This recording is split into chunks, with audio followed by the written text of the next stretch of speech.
Veterans Choice Act, signed last August, was supposed to make it easier and faster for veterans to see doctors. Inside the Beltway, what seems like a mountain of change doesn't always seem so lofty here in Colorado. While some veterans here report success with their choice cards, 911 investigator Melissa Blasius finds there's still roadblocks for veterans relying on the VA. They are the casualties of care. Down a dirt lane, in a little river valley. Complete silence and quiet, which is really nice. This place feels like a million miles from what troubles him. It's enough away from people where I don't have to deal with people if I don't want to, which is a big thing. Greg Hopkins chooses to live here. I tend to find myself at very much peace hanging out with the pigs in particular. He says this therapy is better than any medicine.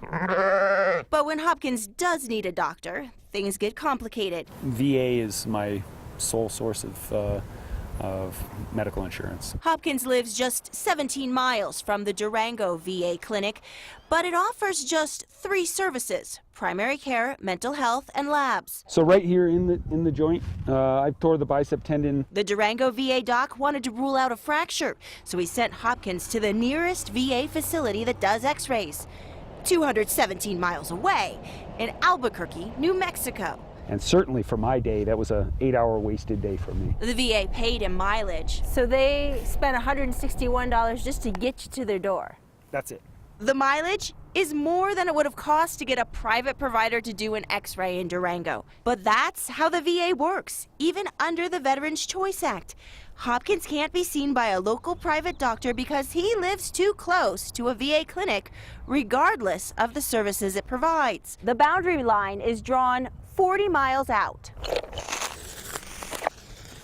So if you're on this side of the line, you can start seeing a local doctor in your own community. But if you're on this side, closer to the nearest VA clinic, you must stay in the VA system. The very process of drawing the line has raised a whole host of new questions about how far is too far for veterans to travel for care. How many of you guys think the choice program is working well?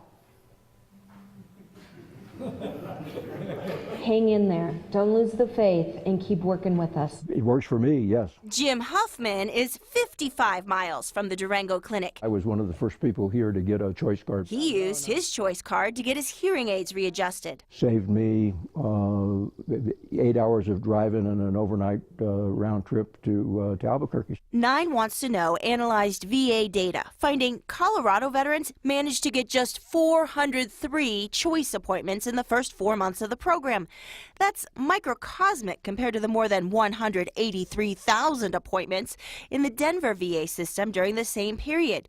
That means veterans still face long drives for care. How many have been to Albuquerque to the VA hospital at least once this year? Okay, more than twice at least.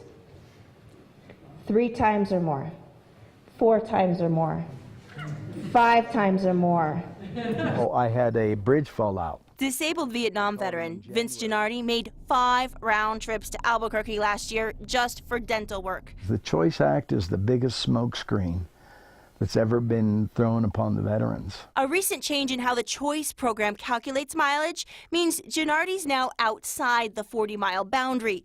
Now eligible to see local doctors himself, he knows other veterans that are tangled in red tape to get those appointments. It is easier for me to get sick and go to the ER. The VA is committed, and our office is committed to making the program better and making it a better experience for veterans, improving access to care. There must be an answer somewhere between 40 and a million miles. It seems like the distance should be from a main VA hospital, not from a clinic. I've made a stand. I'm not driving to Albuquerque. I stood in line for 22 years when I was in the Army.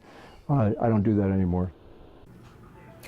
Some members of Congress want to change the 40-mile rule to calculate distance from the actual VA facility where the veteran wants to go for an appointment. But that costs a lot more. Now, if you have questions about the choice program, you can join us for an online chat at noon tomorrow on 9news.com with some VA experts. You can also click on this spot over here, VA coverage, to go to our page that has all of our stories that we've been working on over the last few weeks. And once this page comes up, there is a section right here called Veterans Care Form. If you click on that, it is an online form that you can fill out right down here. This goes right to me me. I'm going to read them, and then I'm going to take your concerns to the Denver VA on Friday, hoping that they can see exactly what's going on with veterans today and come up with some solutions. Hopefully expedite some things for people. All right, Melissa, thank you.